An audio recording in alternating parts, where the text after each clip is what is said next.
Olá, muito boa noite a você. Eu sou Adalberto Piotto e seja bem-vindo ao Cenário Econômico pela TV Brasil, com emissoras públicas de todo o país, diretamente dos estúdios TAB3, no centro da cidade de São Paulo.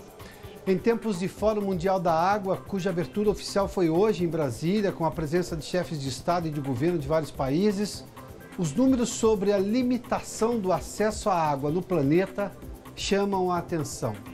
A lógica de que a água é um recurso infinito, um conceito já antiquado, já não se aplica mais há muito tempo diante de quadros severos de estiagem que acometem indistintamente regiões em todo o mundo.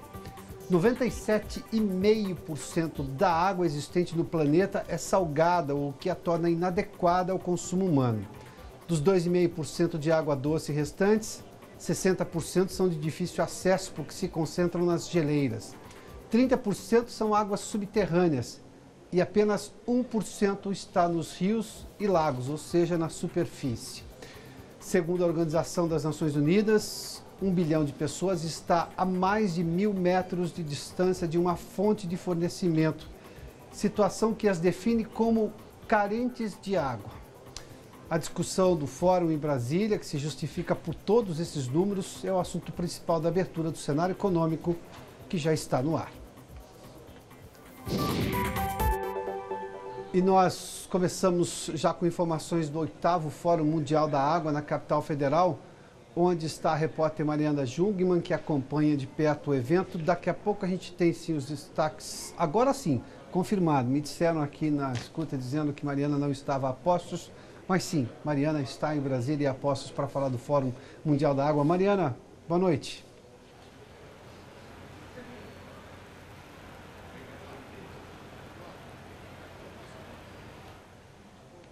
Daqui a pouco a gente retoma com as informações de Mariana em Brasília.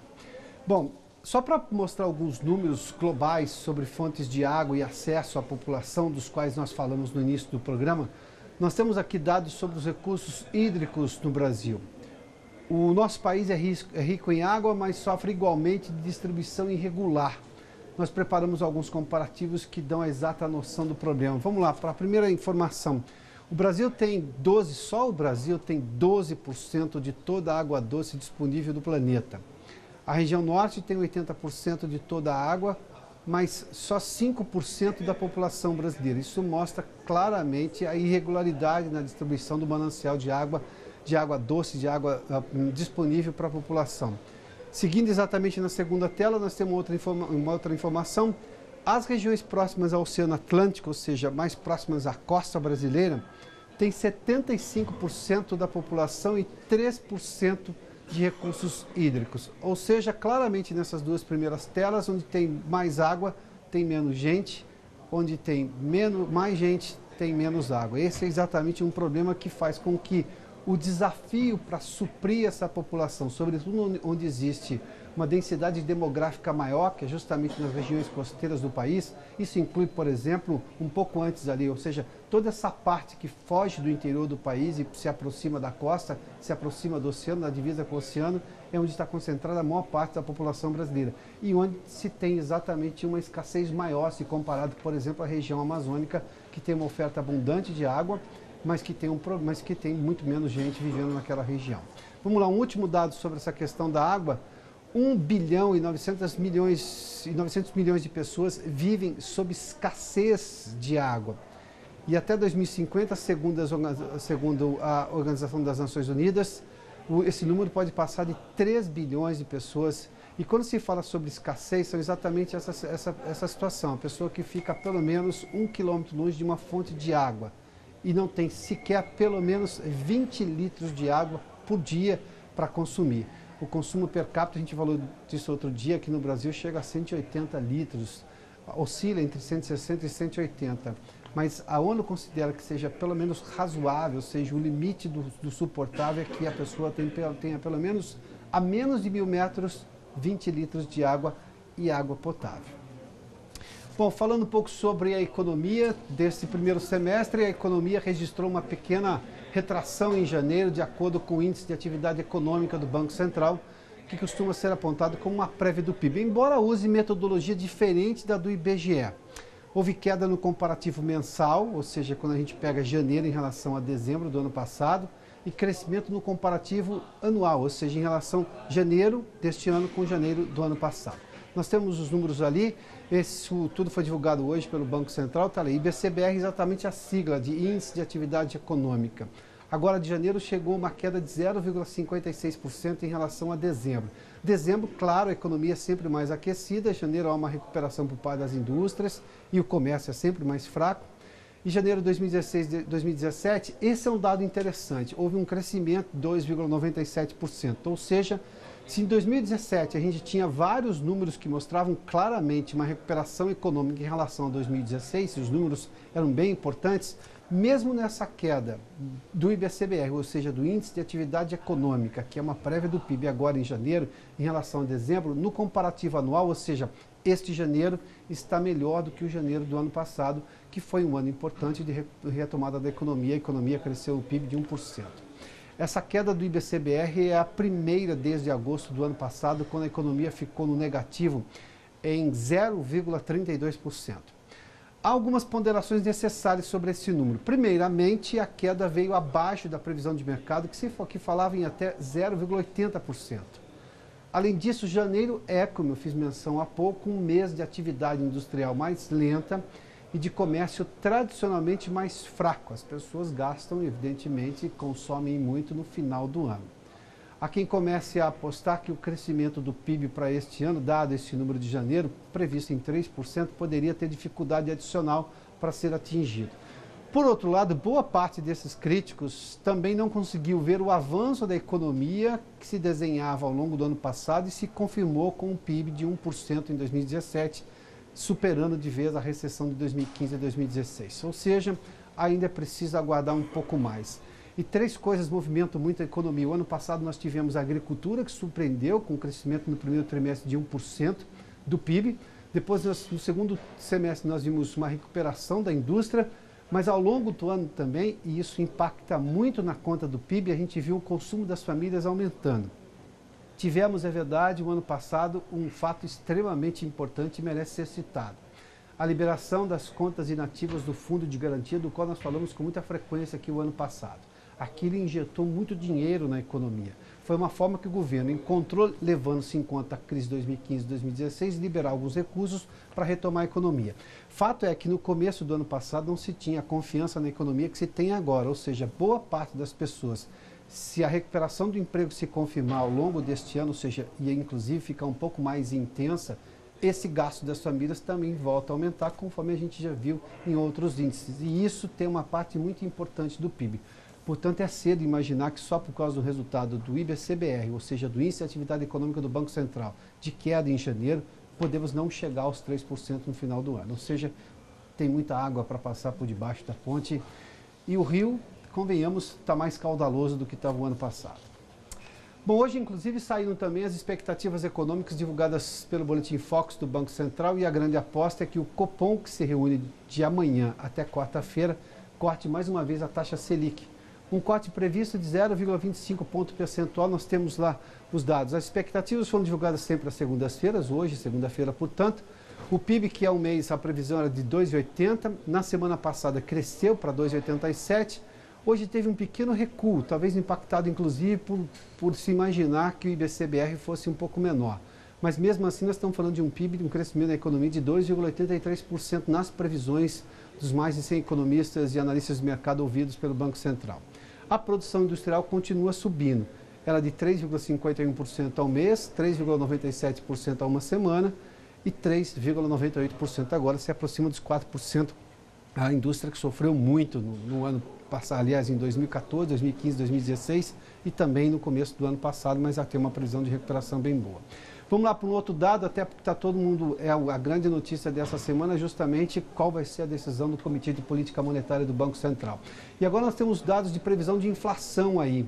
Há um mês a inflação era de 3,81%, 3,67% a uma semana e hoje aqui uma previsão até um pouquinho mais baixa, de 3,63%. Isso tudo influencia, por exemplo, na taxa Selic. Para você ter uma ideia, há um mês era de 6,75%, na semana passada já havia uma previsão desse corte, confirmado, portanto, na previsão dos analistas de que o Copom deve realmente cortar mais uma vez a taxa Selic.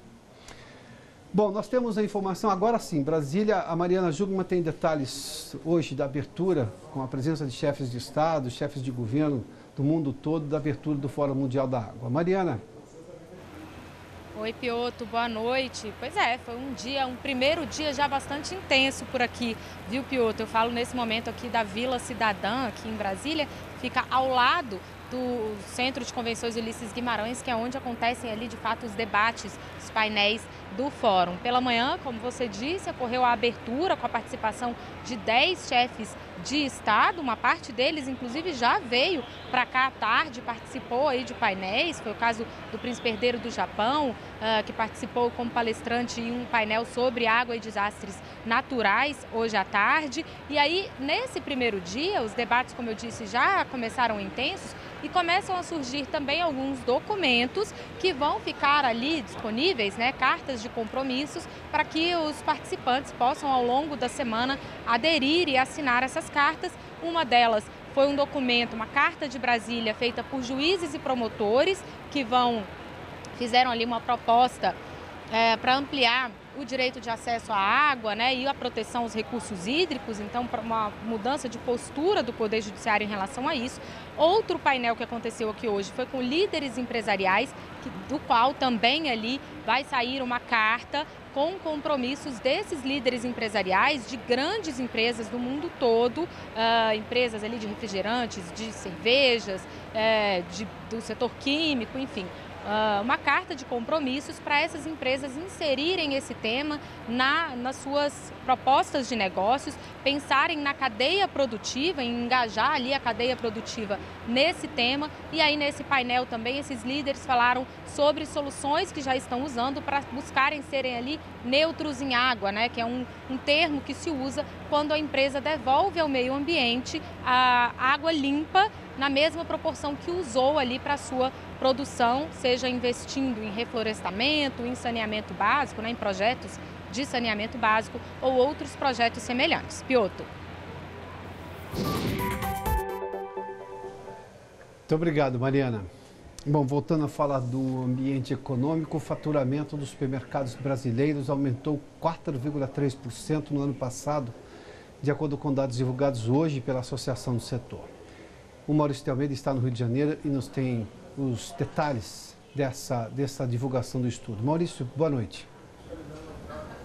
Olá, Piotr, boa noite. Esses dados foram divulgados hoje na abertura da convenção anual da Abras, Associação Brasileira de Supermercados. Essa convenção está sendo realizada aqui no Rio de Janeiro.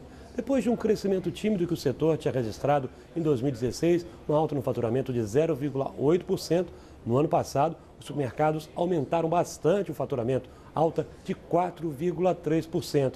Ao todo, os supermercados brasileiros faturaram 353 bilhões de reais, números positivos para a Abras. O Carrefour, a rede que pertence a uma empresa francesa, Carrefour, continua liderando os supermercados aqui no país. Teve o maior faturamento em 2017, aproximadamente 50 bilhões de reais. Seguido do brasileiro, o Grupo Pão de Açúcar, que ficou na segunda colocação em faturamento. E em terceiro lugar ficou a rede norte-americana Walmart, com o terceiro maior faturamento dos supermercados do Brasil no ano passado.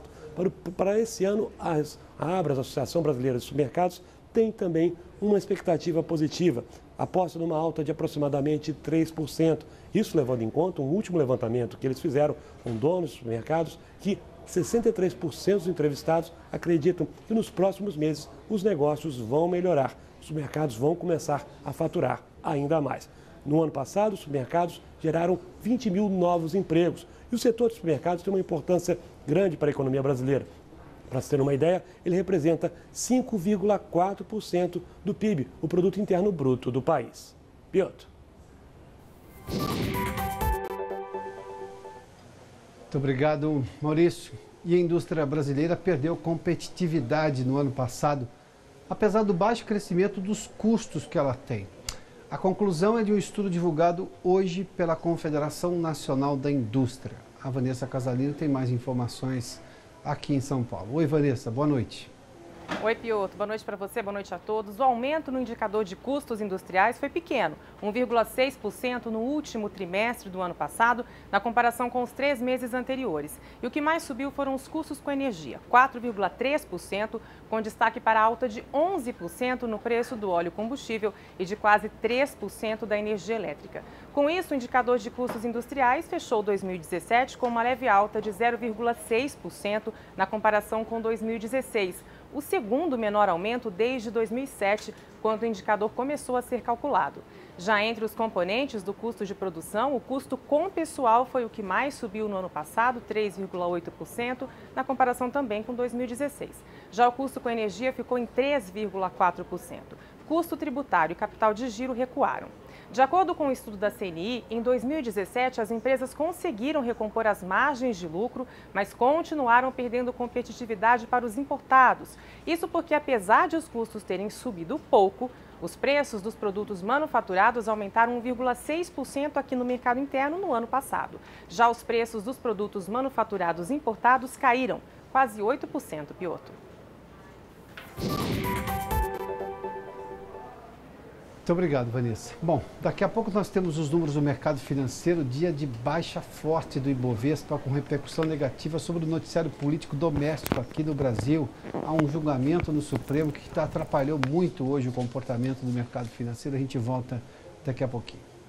Já de volta ao estúdio do Centro de Operações da Bolsa, com os números do mercado financeiro, dia ruim para o Ibovespa, que ficou abaixo dos 84 mil pontos.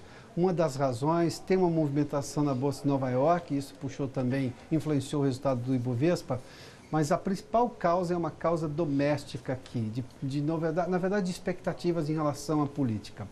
Hoje foi sorteado quem vai relatar um pedido de habeas corpus coletivo impetrado por um grupo de advogados da Associação dos Advogados do Ceará. O que questiona, por exemplo, o julgamento, a prisão depois do julgamento em segunda instância, o que de alguma forma poderia beneficiar, evidentemente, esse entendimento no mercado financeiro, o presidente Lula, que já foi condenado em segunda instância e agora só há recursos que estão sendo julgados pelo Tribunal Regional Federal lá de Porto Alegre. Qualquer notícia que o mercado vê, exatamente, qualquer possibilidade de investimento no país que gere emprego, que se de alguma forma se condiciona a possibilidade da entrada de Lula na eleição, o mercado reage negativamente. Vamos lá, nós temos o índice do Ibovespa, é exatamente isso que aconteceu hoje. Ficou, portanto, em 83.913 pontos, uma queda de 1,15%. Esse é exatamente o Ibovespa de hoje. Portanto, perdeu, inclusive, a marca dos 84 mil pontos. Se a gente olhar também para o dólar comercial, que na semana passada oscilou, mas teve vários dias de alta, hoje também uma alta de 0,18% a R$ 3,28. Os meios de pagamento estão em constante evolução no Brasil e no mundo. O cenário econômico mostrou na semana passada, por exemplo, o avanço da utilização dos cartões de crédito, débito e pré-pagos. Expressões como Open Banking, Blockchain e Fintech estão cada vez mais presentes no contexto de transformação digital que está ocorrendo atualmente no mercado financeiro, no dia a dia, na relação que as pessoas têm, por exemplo, com o banco. Tudo isso impacta o cliente tanto no varejo quanto no e-commerce. Aliás, boa parte das compras de e-commerce, a maior parte é feita pelo celular, diga-se de passagem, não é nem pelo computador. Para falar sobre essas modificações na cadeia de pagamentos e suas consequências para o consumidor, nós vamos conversar aqui no Cenário Econômico com Maria Juliana do Prado Barbosa, diretora da Informa Exhibitions. Maria Juliana. Tudo que é exatamente bem, isso, Maria Juliana. Maria não, Juliana. Ninguém te chamou de Maria Júlia ainda? Não, mas bastante. Ah, sempre, tudo bem. Maria Juliana tem uma feira exatamente para tratar desse tema. Isso, exatamente. O mercado se reaqueceu porque hoje parece ser um caminho que não tem mais volta. A gente vai ver cada vez mais digitalização na forma de pagamento, não é? Exatamente, isso. Na feira é uma feira de meios de pagamento, então ela é uma feira que traz todas as soluções para toda a cadeia de meios de pagamento. Então a gente está falando desde o banco até a processadora, os adquirentes, até chegar na ponta que é no varejo, varejo no consumidor final. Então, na realidade, hoje, o que você está discutindo muito de meios de pagamento? A gente tem falado da experiência do usuário final. Então, não é só hoje, né, você paga no cartão, paga em dinheiro, mas a gente está falando de outras experiências que tendem a tornar esse processo menos doloroso, digamos assim. Que você perceba menos que você está pagando. Então, a gente está falando muito dos pagamentos sem contato. Então, é através do celular, através de pulseiras, que você já tem os seus dados bancários. Então, hoje está muito focado nessa experiência do usuário. Ou seja, de um facilitador. De um facilitador. Antes a pessoa esquecia meu talão de cheque. Hoje, não se ela, de repente, pagamento. ela pode esquecer o cartão, mas o ela celular... exatamente, ela pode esquecer tudo. Às vezes, se ela tiver com uma pulseira que tem os dados bancários dela, ela pode fazer esse pagamento sem precisar de nada. Então, nós estamos chegando nesse ponto? Exatamente, acho que no evento a gente vai discutir um pouco isso. O que é tendência e realmente vai se tornar uma realidade e o que tem muita discussão em torno disso e às vezes não vai para frente, né? Então você tem pagamento por biometria, você tem pagamento por até reconhecimento de ocular. Então você tem diversas modalidades, diversas experiências que estão acontecendo e a gente precisa discutir o que efetivamente vai para frente ou não, né? Tudo isso é jogado para se analisar exatamente o que pode vingar, digamos assim? Não, isso diga assim, no evento você tem as experiências do que já está em prática, né? Então você tem expositores que vão trazer as pulseirinhas, efetivamente o que eles já estão fazendo, já está em uso, e no congresso a gente vai discutir também muitas tendências, e o que está em uso e o que pode vir a acontecer, o que pode vir de novidades, o que vai mudar essa experiência do usuário no ponto de pagamento. Vamos retroceder um pouquinho para entender como que as coisas aconteceram. Quando se estipulou o cheque lá atrás, e eu ouvi essas histórias, eu não sou dessa época, mas precisa saber se o sujeito aceita cheque. Porque às vezes o pequeno comerciante em algum lugar do país não tinha sequer uma conta bancária. O que ele vai fazer com o cheque? Bom, essa foi uma fase de muito tempo atrás. Nós passamos recentemente a mesma com relação a cartão. Que loja aceitar? Porque você não tinha a maquininha do cartão. Não estou nem falando das primeiras, estou falando das segundas, as que já são eletrônicas. Ou seja, eu posso ter um meio de pagamento revolucionário, facilitador, mas eu vou ter que ter um dono da loja que também tem um equipamento que possa ler, seja essa pulseirinha, seja o celular que faça o pagamento. Essas coisas andam juntos, nós vamos ter, digamos, um caminhar lado a lado dessas coisas, ou seja, a hora que eu ofereço para o cliente, eu também vou ter um facilitador para a loja ter esse restante do equipamento para que o pagamento aconteça? Não, tudo isso anda junto, acho que o setor vai se desenvolvendo, é uma em cadeia, né? Então você tem o banco, você tem o processador, o adquirente, o subadquirente, até chegar no varejista. Então, realmente essas tecnologias andam todas juntas, né? Então, a gente tem agora até plataformas, até como o Open Bank, que a gente estava falando, né? Que vem para revolucionar o mercado e que realmente vão mudar todas as formas de consumo, porque eventualmente até elas tiram um intermediário do caminho, né? Você não precisa, às vezes, você pode ter alguém vendendo, alguém comprando, sem você ter um intermediário no meio. Então, um banco. E o que é não ter um intermediário nesse caso especificamente? Por exemplo, vou falar um pouco do Open Bank, né? O que diz o Open Bank, na realidade? Que o usuário é o dono dos dados bancários dele e não a instituição financeira. Então, o que significa isso? Vou te dar um exemplo. Não o banco, exatamente. Para te dar um exemplo. Então, você tem uma fintech, por exemplo, que são as startups do mercado financeiro, que podem uma startup, por exemplo, que oferece concessão de crédito. Se ela não tem acesso aos seus dados bancários, ela não tem condições de saber se você é um bom pagador, qual o seu histórico. Então, ela tem um risco alto e, portanto, ela oferece taxas maiores para você. Claro. Se ela tem esse Open Bank, é isso que ele preza, ele tem abertura bancária, então terceiros vão ter acesso aos seus dados bancários, ele permite com que outros agentes do setor financeiro, como as fintechs, possam oferecer serviços a preços mais acessíveis e melhores, portanto, tornando o mercado cada vez mais competitivo. Eu entendo que nós não estamos na rabeira do mundo, mesmo, muito pelo contrário, a gente está sempre adiante. Eu conheço casos que alguém para comprar um apartamento nos Estados Unidos leva 5 dias para a compra se confirmar. Aqui o sujeito faz uma transferência que no máximo 24 horas está na conta do outro cliente. Exatamente. O que chama atenção, né? Porque nós estou comparando com o maior país capitalista do mundo. Mas em algum momento eu tenho outros problemas, ou seja, eu tenho facilidades por um lado, mas eu tenho um crédito muito caro. Esse tipo de tecnologia vai realmente ajudar? Vai ser o componente a mais para baixar esse crédito no Brasil? Não, vai sem dúvida. Além de abaixar o crédito, de facilidades de você ter transferências 24 horas por dia, 7 vezes da semana. Então, isso realmente não dependendo só da instituição financeira. Então, isso realmente tende a alterar e modificar o mercado todo. Agora, nesse mês, está sendo aprovado, né, essa abertura dos dados bancários, nesse Open Banking na Europa. Isso aqui no Brasil ainda não é regulamentado, mas o Banco Central já sinalizou que está de olho, que está visualizando como que isso pode afetar e como é que ele vai tratar esse assunto. E com certeza o modelo europeu vai ser para onde ele vai olhar, né? Então, até no evento nós estamos trazendo um especialista da Alemanha, que é o fundador do Open Bank Project, que é, na realidade, quem ajudou todas as instituições a abrirem os APIs na Europa. Então, ele vem exatamente para o evento para explicar um pouco como é que foi esse movimento lá, ou, aliás, está sendo esse movimento lá, e como é que isso pode vir a afetar aqui no Brasil também. Então, estamos de olho, o Banco Central já sinalizou que está de olho de como é que isso pode vir a acontecer aqui. E a garantia dos dados, a segurança de toda a operação, acho que é a coisa que mais chama atenção e que talvez vá afastar os céticos de qualquer dúvida que eles tenham. Vamos falar um pouquinho rapidamente de blockchain, que o Bitcoin pode subir ou pode descer, mas ninguém está questionando a segurança do processo. Não. Uma coisa é uma casa que vende Bitcoin ser atacada por hackers, mas o sistema ninguém fala nada. Exatamente. Pelo contrário, porque ele é sofisticado. Esse tipo de coisa melhora essa relação e acelera o processo de implementação de novas tecnologias? Muito. Aliás, isso vem revolucionar realmente o mercado. Ainda está todo mundo entendendo como é que vai usar essa tecnologia para melhorar isso.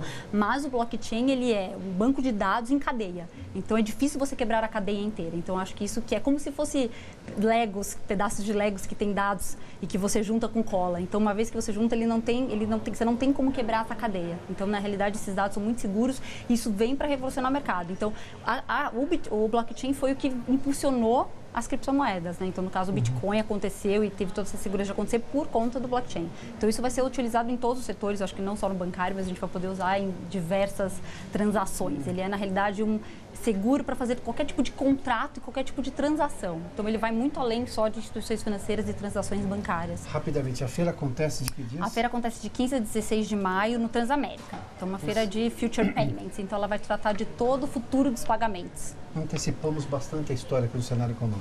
Muito Maria obrigada. Juliana, obrigado pela sua gentileza de nos atender aqui no cenário econômico. Que termina aqui, obrigado pela sua companhia, pela audiência. Boa noite a você, até amanhã.